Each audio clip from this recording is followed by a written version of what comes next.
Hola a todos, bienvenidos a esta sesión sobre la armonización tributaria municipal. Mi nombre es Jesús Daniel Chávez, soy abogado egresado de la Universidad Central de Venezuela y el día de hoy los acompañaré en la presente disertación. Antes de dar inicio a la presente ponencia, quiero extender mis felicitaciones a la Federación de Estudiantes de Derecho de Venezuela por su 14 aniversario. Asimismo, agradecer a su junta directiva, miembros, colaboradores y organizaciones aliadas por la invitación que me hacen a exponer del siguiente tema, en el cual tiene unas implicaciones políticas, jurídicas y económicas bastante relevantes para las pequeñas y medianas empresas. Dando comienzo a la siguiente sesión, vamos a repasar un poco nuestra tabla de contenidos. Lo primero que vamos a hablar es sobre los antecedentes, que fueron las posibles primeras medidas que dieron origen al acuerdo de armonización y a la sentencia de la Sala Constitucional. Posteriormente hablaremos en concreto de la sentencia 78. Luego procederemos a conversar un poco sobre los aspectos más relevantes del acuerdo de armonización tributaria y por último la sentencia 118. Para hablar un poco de los antecedentes, nos vamos a remitir hasta el año 2018, mediante el cual, a través de la Providencia 127 del CENIAT, aumenta la unidad tributaria a 17 bolívares. Asimismo, establece la prohibición a las entidades político-territoriales de utilización de esa unidad para la cuantificación de alícuotas, trámites y sanciones. Los estados y los municipios, al verse sin este marco referencial, visto la prohibición de la providencia administrativa, empiezan a fijar y crear indiscriminadamente alícuotas, tasas administrativas y sanciones, utilizando para ellos unas unidades de cálculo autónomo para la cuantificación de esos conceptos. Vamos a ver aquí algunos casos. Por ejemplo, el municipio Chacao utiliza el valor de la moneda fijada por el sistema del mercado cambiario. En pocas palabras, su unidad de valor fiscal fue anclado al sistema de mercado cambiario establecido por el Banco Central de Venezuela. Por su parte, el municipio Libertador ancló el valor de su unidad fiscal al criptoactivo Petro. Por tanto, el valor de la unidad tributaria municipal sería el equivalente al 1.70% del valor del Petro. Por su parte, el municipio Carrizal lo referenció al 0.36% del precio de venta de la onza de oro. Por su parte, el municipio San Francisco del estado Zulia lo ancló, por decirlo de alguna forma, al valor del salario mínimo, actualmente 400.000 bolívares. Y el municipio San Felipe, en el estado de Yaracuy, utilizó el valor de la unidad tributaria nacional. No obstante, no especifica a cuál se refiere, tomando en cuenta la prohibición de la Providencia Administrativa 127. Otros municipios utilizaron criterios propios que no se encuentran detallados en las ordenanzas, inclusive en una revisión de algunos portales web de estas entidades, ni siquiera se logra poder consultar las ordenanzas mediante el cual uno pueda corroborar cuál es el criterio utilizado para la cuantificación de los conceptos impositivos. Finalmente, como guinda del pastel, vemos que la Asamblea Nacional Constituyente, el 30 de enero de 2020, reforma el Código Orgánico Tributario, la Ley Orgánica de Aduanas y la Ley del Impuesto al Valor Agregado. Entre los aspectos más resaltantes, vemos el aumento indiscriminado y exacerbado del régimen sancionatorio tributario, mediante el cual ancla la, los riesgos sancionatorios a la moneda de mayor valor fijado por el sistema de mercado cambiario establecido por el Banco Central de Venezuela. El Estado La Guaira, ex Estado Vargas, impuso un aporte social de $100 para el traslado en las vías del Estado de los contenedores. Por su parte, el municipio Vargas crea el impuesto de actividades económicas de comercio internacional de mercancía, en detrimento inclusive de el CENIAT. Cabe recordar que por disposiciones constitucionales y de la propia Ley Orgánica de Aduanas establece que el comercio internacional de mercancías se encuentra bajo la más estricta reserva legal, en cabeza, en este caso, del Poder Nacional, y quien ejecuta eh, todo lo ateniente a la materia reside en cabeza del CENIAT. Para hablar de la sentencia número 078 de la Sala Constitucional, cabe referirse brevemente a la sentencia número 250 de fecha 8 de agosto del año 2019.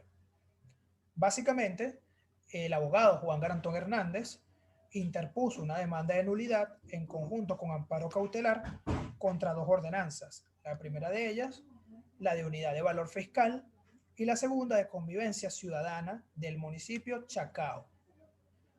Como dije anteriormente, la ordenanza de unidad de valor fiscal ancla el valor fiscal al sistema de mercado cambiario establecido por el Banco Central. Tanto la unidad de valor como la unidad de valor sancionatorio fueron anclados por este sistema. En consecuencia, la sala se declaró competente, admite la demanda de nulidad, cita al síndico procurador municipal y acuerda el amparo cautelar. 11 meses después, sale la sentencia número 078 en el que establece una suspensión por 90 días de toda ordenanza y decreto que establecieren tasas o contribuciones. Los aspectos que motivó la sala a la presente sentencia fue que hay una prohibición de extralimitación del poder tributario que confiere el artículo 316 de la Constitución. Asimismo, la atribución de la competencia de armonización tributaria reside en cabeza del Poder Nacional. Y por último, de que hay un establecimiento, o sea, por último, establece de que hay una omisión legislativa, válgase las comillas, por parte de la Asamblea Nacional, la cual se encuentra en desacato a criterio de la sala, obviamente. Para el análisis constitucional, legal y procesal, vamos a tocar algunos aspectos relevantes.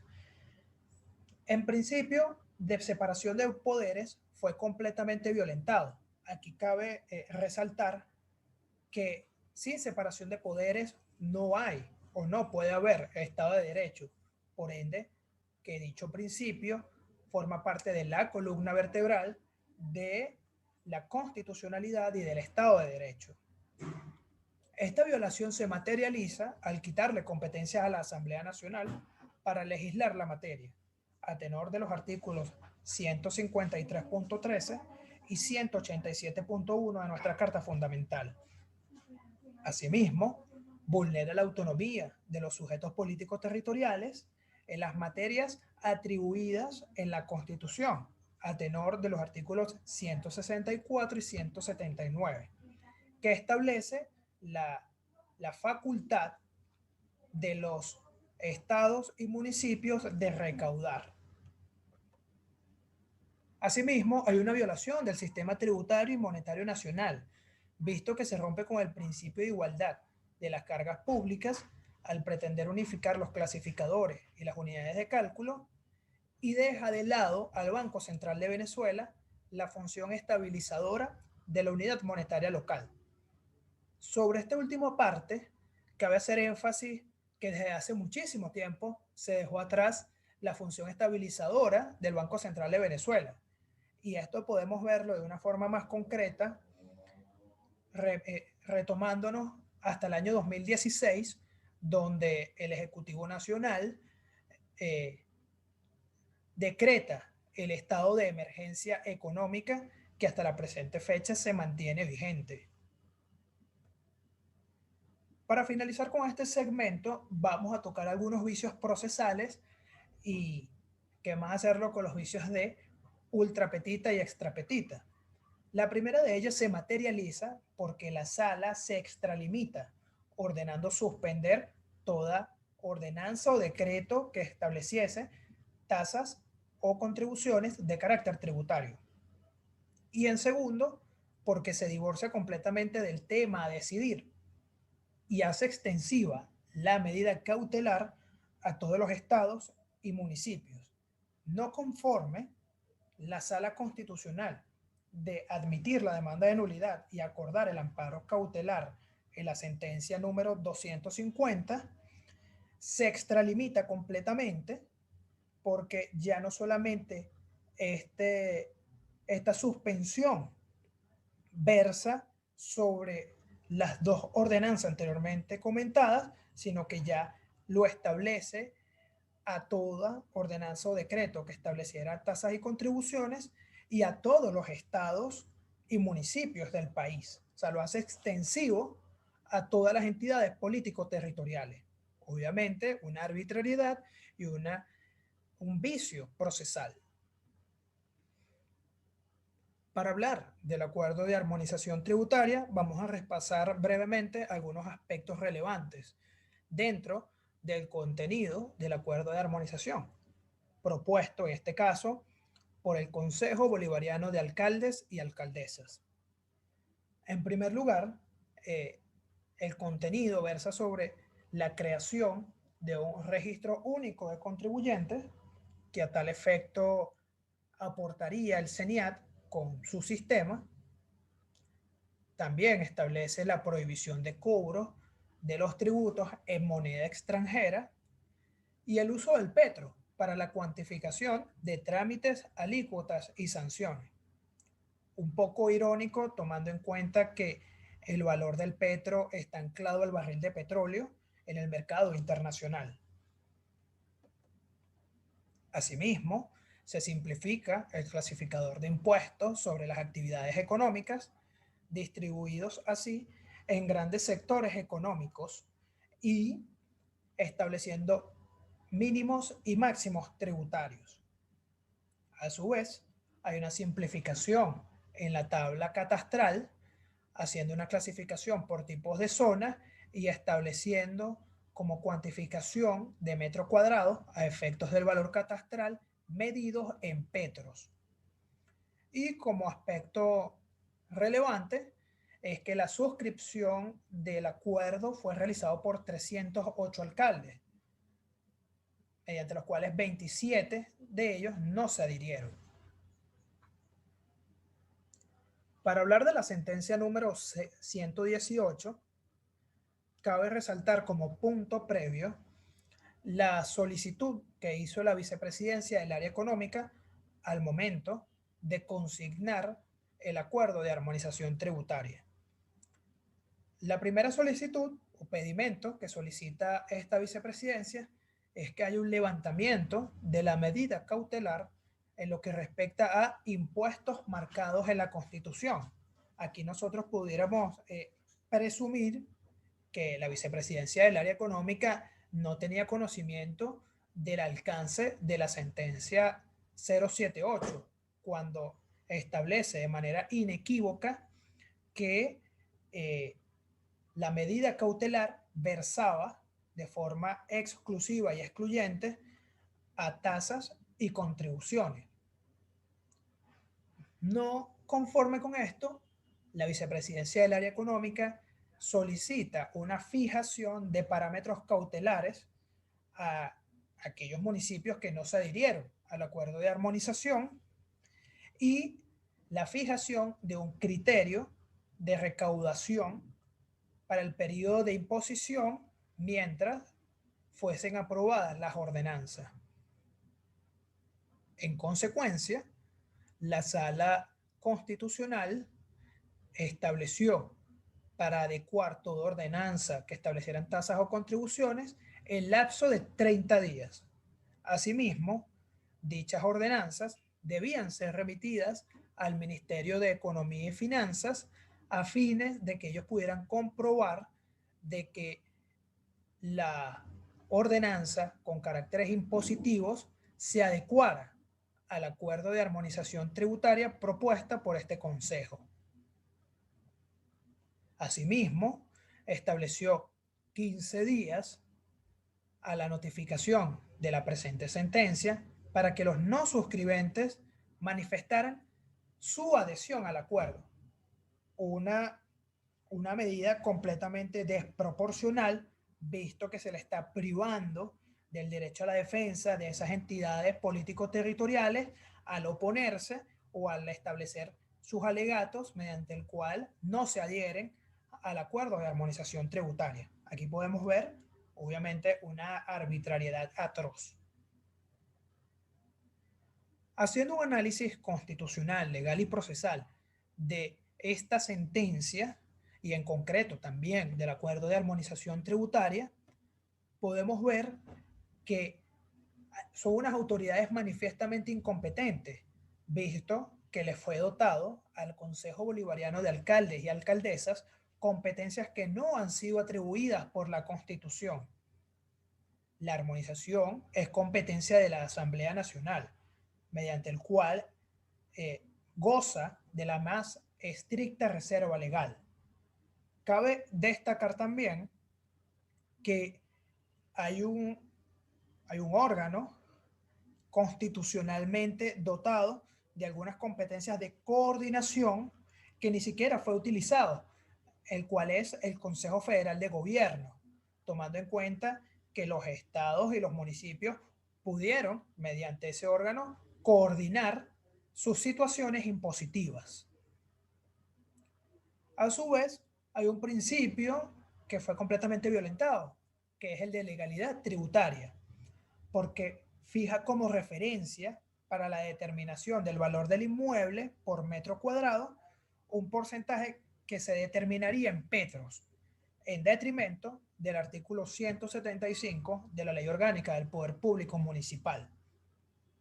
Si ustedes hacen una lectura breve de este artículo, podemos ver que la determinación del valor catastral se mide por el valor de precio del mercado. Aquí lo priva completamente y lo equipara al valor porcentual del petro a determinarse.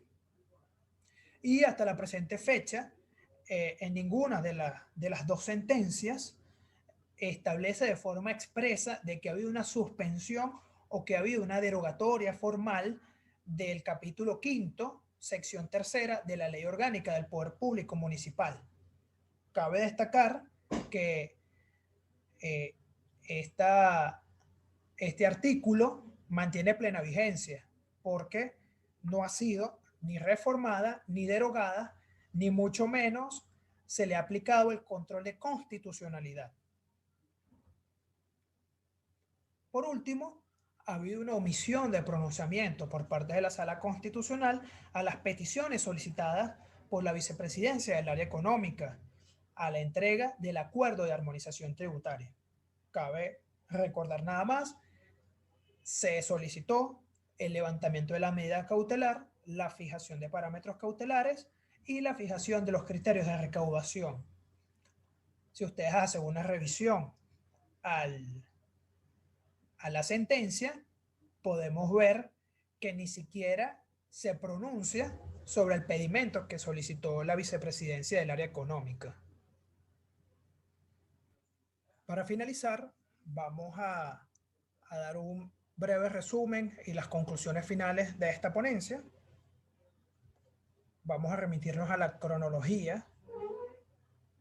El 8 de agosto del año 2019, tal como conversábamos al comienzo, la Sala Constitucional admite la demanda de nulidad en conjunto con medida cautelar contra las ordenanzas de unidad de valor fiscal y de convivencia ciudadana del municipio Chacao. 11 meses después, la Sala Constitucional, en la sentencia 078, suspende por 90 días las tasas y contribuciones municipales con caracteres impositivos.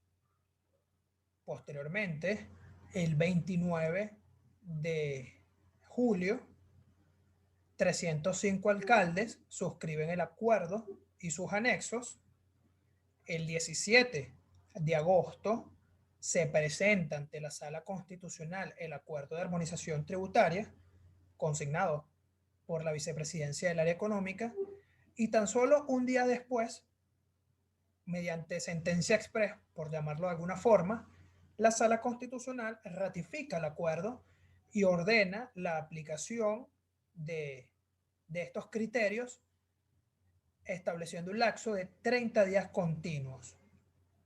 Finalmente, el 17 de septiembre de este año era el tiempo límite mediante el cual las alcaldías debían hacer las reformas de ordenanza. Y a la fecha de hoy podemos decir con bastante certeza de que son muy pocos los municipios que han tomado que han propuesto o que hayan avanzado sobre el acuerdo de armonización, visto también el contexto de pandemia que vive actualmente el país, y que ello obviamente es traducido en limitaciones, en restricciones a las actividades laborales y al libre tránsito. Para finalizar con esta sesión, voy a dar algunas recomendaciones que creo que serían pertinentes, pero no suficientes, pero sería quizás estos 3 planes para que cualquier persona, bien sea un contribuyente particular, sea una pequeña o mediana empresa, o una persona que tenga en mente emprender y establecer su comercio, creo que lo primero que podríamos hacer es realizar un cuadro comparativo entre la licencia de actividades económicas que posee actualmente, en caso de poseerla, con el proyecto de acuerdo de armonización tributaria municipal, a fines de establecer cuáles serían los riesgos o beneficios que conllevaría el ejercicio del comercio. En segundo lugar, provisionar flujo de caja y realizar un análisis financiero. Esto es muy importante porque hay que destacar de que al establecer mínimos y máximos tributarios en el acuerdo de armonización, puede sufrir una descapitalización de los ingresos, visto el aumento o el eventual aumento de las alícuotas de los clasificadores a las actividades económicas. Entonces sería muy importante establecer un análisis financiero, un impacto económico y fiscal que conllevaría un eventual aumento de las alícuotas. Y por último, no menos importante, realizar una actualización general del valor de los inmuebles, visto que al ser ahora cuantificado en petros y no al precio del valor del mercado, como establece el artículo 175 de la Ley Orgánica del Poder Público Municipal, pues habrá una variación completamente total. Entonces, el valor catastral obviamente va a sufrir unas modificaciones muy severas respecto a los inmuebles. Sin más, toca agradecer a la Federación de Estudiantes de Derecho de Venezuela, a la Junta Directiva, a sus colaboradores por la invitación que me hacen. Espero que haya sido bastante provechoso. Se habrán quedado muchísimas cosas en el tintero. No obstante, pueden consultar a través del número telefónico y el correo electrónico que pongo a disposición para ser aclarada muchísimas más dudas. Sin más, toca despedirme y quedo atento a sus preguntas y a sus consideraciones.